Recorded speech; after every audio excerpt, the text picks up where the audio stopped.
the rest, and the drama of a penalty shootout. Hakimi, the hero, Bono, the hero as well. Beautiful day for him, of course, and for Morocco. First time through to the quarterfinals of the World Cup. And as you can see, they'll play the winners of tonight's game, Portugal against Switzerland. And I have to say, our panellists, they called it seems like hours ago, it seems like only yesterday, when you both said you fancied Morocco. Congratulations, boys. Yeah, we've been on to Eugene upstairs. A new contract's been sent down. Tony, yeah, very delighted. No, listen, we've seen him in the group stage. We gave you all the reasons why we thought they'd make it very difficult for Spain. And cool as you like in the penalty shootout.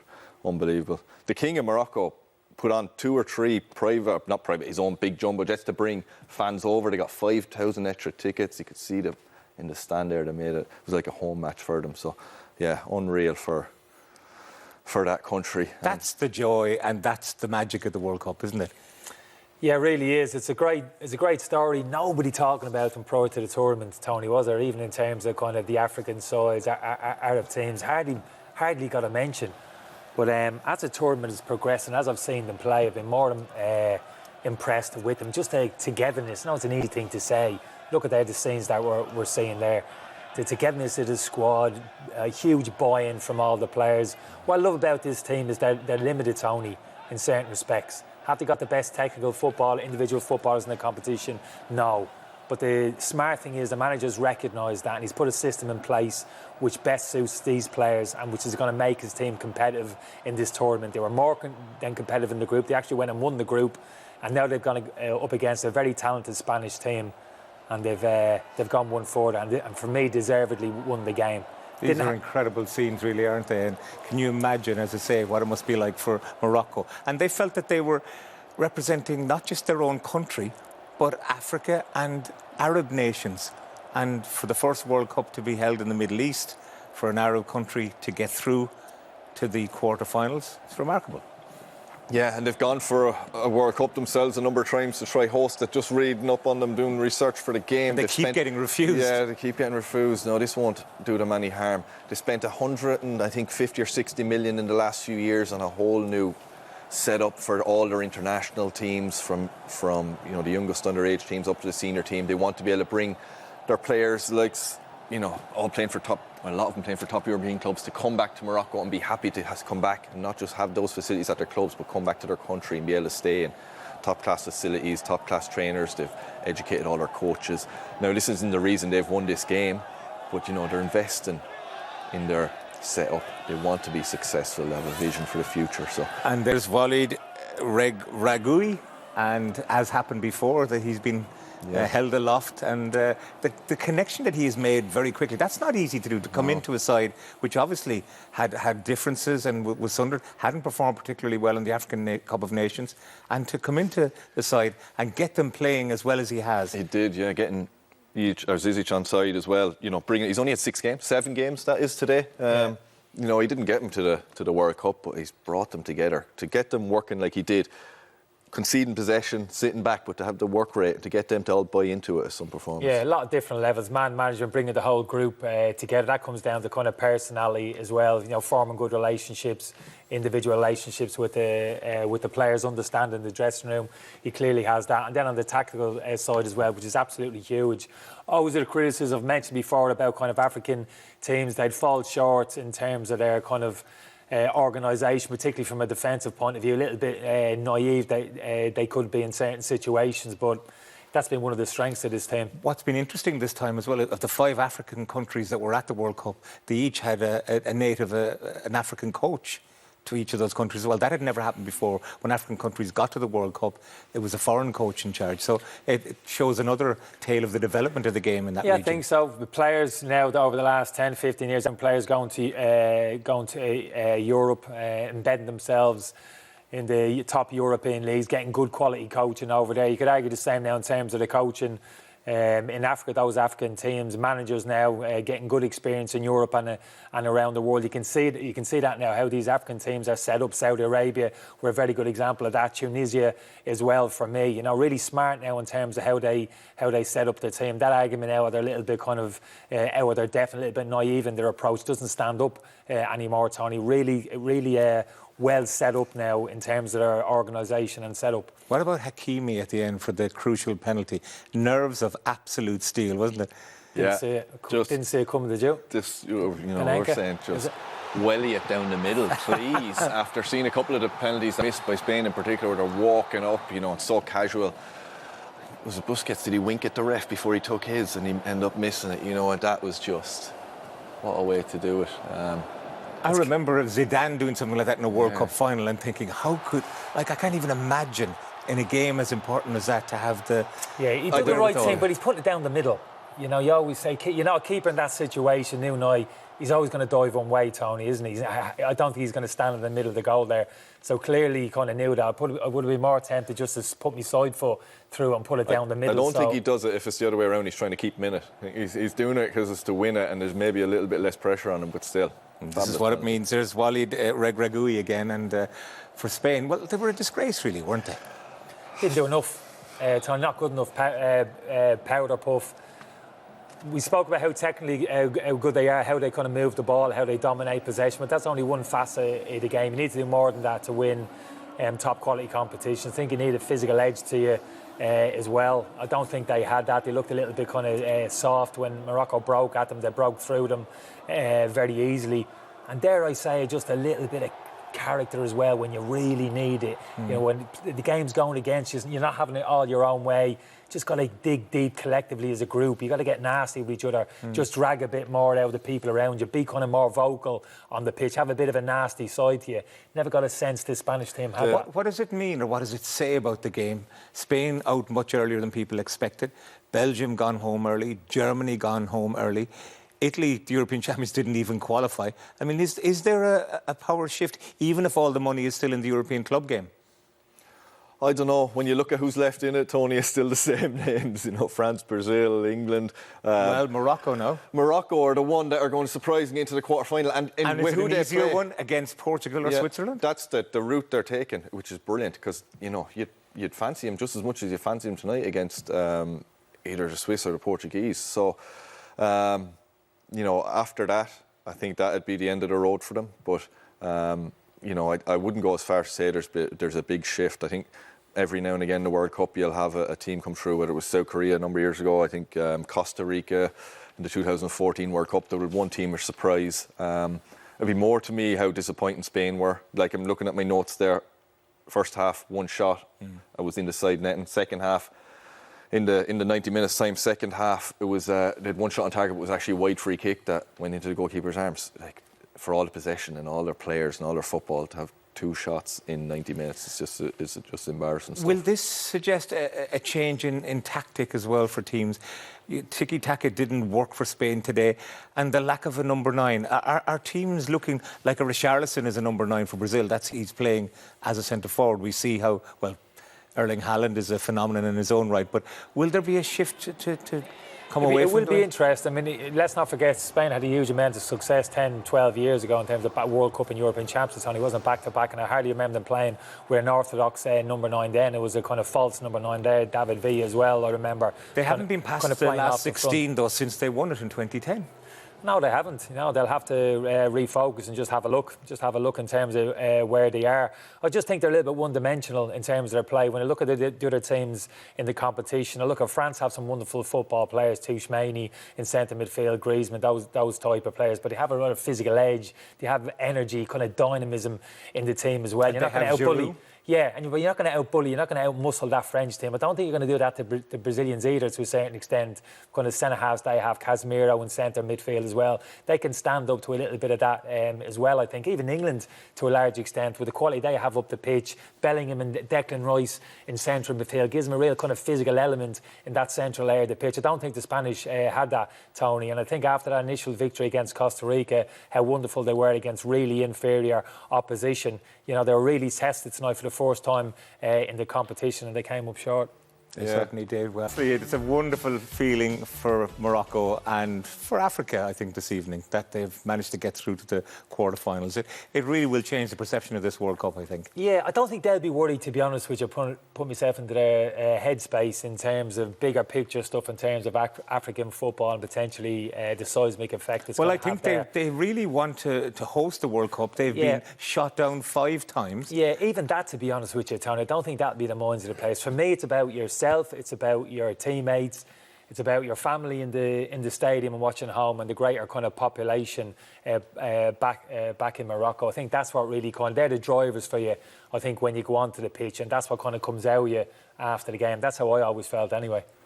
Yeah, you know what they'll be thinking of, those players, how do I recover? What do I do now to be ready for a game in 4 days' time to play their Portugal or Switzerland? So they'll be probably watching that game later on. They play on Saturday. Yeah, they're the early game on Saturday, actually. The bigger picture stuff, like you say, where we'll be talking about, and maybe the president of the association and the king of Morocco will be thinking all those things. The players will just be wondering. You're very fond of the king of Morocco, aren't you? I'm just delighted he put up a few quid and flew over a few fans. So everything to try help them win. So all that stuff will be out of the players' heads. It'll be, They'll enjoy the moment, though. Yeah. That's what I'd say as well. Kev's talking about jumping straight in the ice baths and welly and the fact jelly babies down your throat, but I think for in the immediate aftermath, and I always found this, you don't enjoy the moment so much, you know what I mean? You almost don't allow yourself, I think you have to let it out a little bit. Great to see those celebrations on the pitch. I like to see them engage with the family members as well, and even in the dressing room. When you get back into the dressing room together, it's all about you then, the support staff, your teammates, and I think it's important for a small period of time anyway that you celebrate the moment. What's the reaction going to be like in Spain to this, do you think? I think just real disappointment. Luis Enrique's contract is up. I'd say after this now, it's not going to be renewed. I don't mind talking about the possession and you've no problem with them having possession, and it works sometimes, and it depends who you're playing and what style of team you're playing against. But in a game like today, when you need a plan B, they don't go to it. They remain for 90 minutes, passing sideways, trying to wedge everything down the middle, not looking to go down. They only went down the sides when they brought on Williams near the end, who created a little bit for them down the sides. But other than that, it's trying to force everything down the throat of Morocco, who were so happy. Everyone behind the ball, keep doing it, and we'll keep winning it and keep counter-attacking. And they were dicing with that even at the end of the group stages. They lost to Japan. There was a few minutes in that extra time in those games, there were simultaneous kickoffs, when they could have gone out of the tournament. Yeah, they were one of a number of the bigger teams, who weren't safe. They all had their issues in the group stages, and that's why I suppose we said we fancied Morocco, because we weren't quite sure about Spain. This great against Costa Rica, but after that, against Japan and against Germany, they were very disappointing. They played really well for a few minutes in both games, and you think, yeah, great. And then when Japan equalised, when Germany equalised, they didn't seem to have anything else to give. So that's what put the question mark in our heads when we were talking about beforehand, doing the analysis on the game, why we felt Morocco had a chance. And I mentioned Luis Enrique and the 1,000 penalties. He wanted all his players to practice every day at their clubs. When they came together for international duty, he said they each had to have 1,000 penalties. Well, if they practice 1,000 penalties, they weren't very good at it, were they? No, yeah. I was a little bit disappointed in terms of the quality of the penalties. Difficult, certainly for me, to kind of preach in terms of, from a technical point of view, the best type of penalty. But it's a difficult moment. You've got to be very clear in your head what you're trying to do. Didn't think Sarabia, who kicked the post just before. Should he have taken a penalty? Yeah, he put some pace on it. It was a decent at least strike. He's accelerating towards the ball. He wraps his foot around, is heading at speed towards the corner. I'd actually cut him a little bit of slack. That wasn't the worst of the penalties that we saw, Tony, but these next two coming up. This one, slow, walking up to it, straight run up, everything technique-wise. If he scores it, you go, oh yeah, great. But Bono was brilliant there, to be fair. Yeah, a beautiful day for Bono. You're at it now. To steal one of yours. Listen, he was. I said before, and we were talking about, he looked the more intimidating keeper. Biscuits, we were talking about him, he was winking at the ref, and you think, oh, he's very calm, too calm for my liking. Again, walked up to it. If you want to walk up to it, you have to score. I just think, you know what, some of them ones just the best penalty power. The best penalty takers who walk up after that, Jorginho and Ivan Toney at Brentford kind of walk up to the ball, but what they do, they keep their eyes fixated on the goalkeeper and they wait. They have the nerve to wait for the goalkeeper to commit himself one way or the other, and they pull it the other way. So that's when I can understand the walk up to the ball, when you have the nerve to wait for that goalkeeper to go. That takes real nerve. That wasn't the case there. They were walking up to the ball and it was almost a panic at the end. They were going to go one side regardless. So that was the mistake. Did you ever take one in a real game? And one that mattered. Not the big one that mattered over in Japan. No, I didn't. I think the whole 1,000 penalties things and all that, it's the easiest thing in the world. You can do 1,000 penalties every day of the week if you want. It's totally different in a World Cup.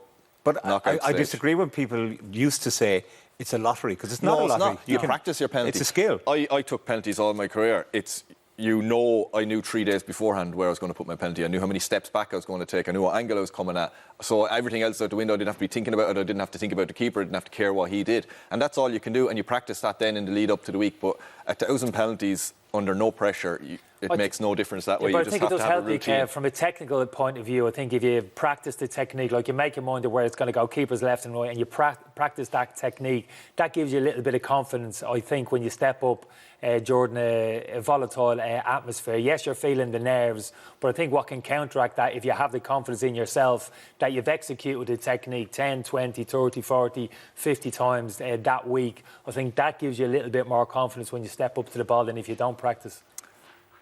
I would say, yeah, you feel great in training and everything is lovely, but the minute you stand up there and you think of the consequences and you see the stand and there's a lot of people shouting abuse at you and there's a keeper trying to mess you up, then to me it's the players who are the calmest. Yeah, it's a mental thing. So how do you block that out? That's almost a skill in itself, Tony, to understand that's all going around, but just to kind of concentrate on what's in front of you and block all of that noise out. That's a skill in itself, almost like a mental skill. And sometimes you forget the keeper as well. He stood up. You watched the Korean the penalty shootout the other night where he was moving everywhere and doing. Bono was really good. Yeah. He was stead. He stayed up. He didn't go early on any of them. He waited and waited and waited. And big imposing keeper made a couple of great saves. Bono's book is called Surrender, but the Moroccan Bono never gave up. Yeah, we've only been here for about 3 days, but at the end of it, Morocco are through to the quarterfinals with an unexpected victory, perhaps by some, over Spain, but not by these two. I have to congratulate you both again, gentlemen, for backing the right horse, so to speak. And you had plenty of reasons why you went with that. I mean, for some people, Morocco mightn't have been the most known, but they've got top players, and one in particular, Kev, Sofiane Amrabat, you wanted to talk about. Yeah, you don't like singling any of them out. They were all such a team performance tonight. He was really good at breaking stuff up in midfield and a bit of quality at the end of it with a forward pass all the time. Wasn't just him, but Nuhi as well in there. He's a younger, sort of similar version of him.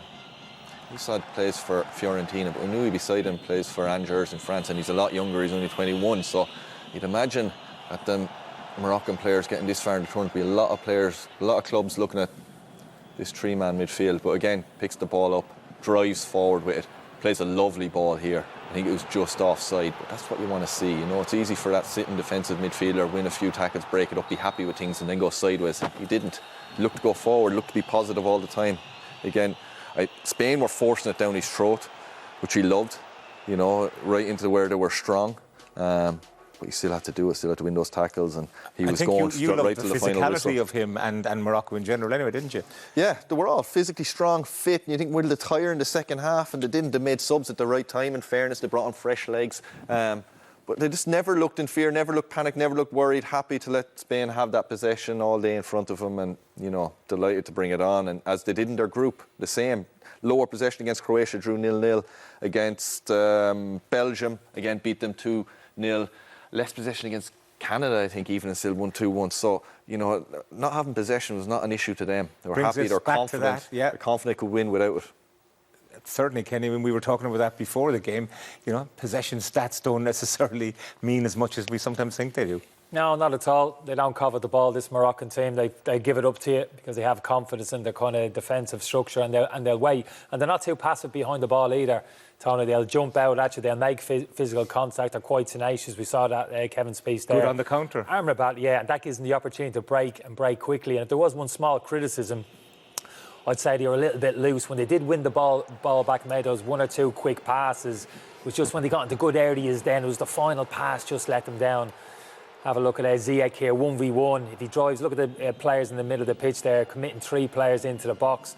So done really well in these areas of the pitch, winning the ball back. And then it's the next pass. And Siri here is looking for that ball into his feet in between the two Spanish centre-halves. The ball doesn't arrive. Saiz again breaking out. Again, the centre-forward wants that ball into his feet. Doesn't want it down the side in behind Rodrigo. Just a wrong pass selection at the wrong time just cost him.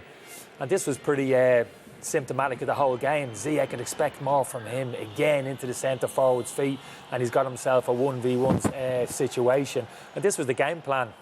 Tony, just sit in, suck it up, keep your concentration, be patient, and wait for opportunities to break.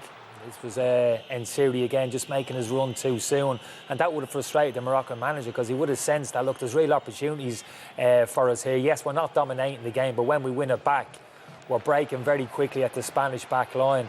They just didn't make the best use of the opportunities in those situations. That's been just that critical. final ball, wasn't it? It was just, Yeah. and it wasn't like, teams sit back and suck up pressure and boot it clear, and it comes again another wave, boot it clear. It wasn't. They tried to break out, tried to play football, and they were very close a couple of times to getting in on Spain. And that's another. Sorry, Tony. The Spanish were too easy when you win the ball back off, and the counter press wasn't there from Spain. One or two passes, and immediately you're through that Spanish midfield and at the back four, and that's kind of the weakness that we're talking about. We mentioned the game following us is going to be Portugal and Switzerland, and so Morocco are going to play the winners of tonight's game.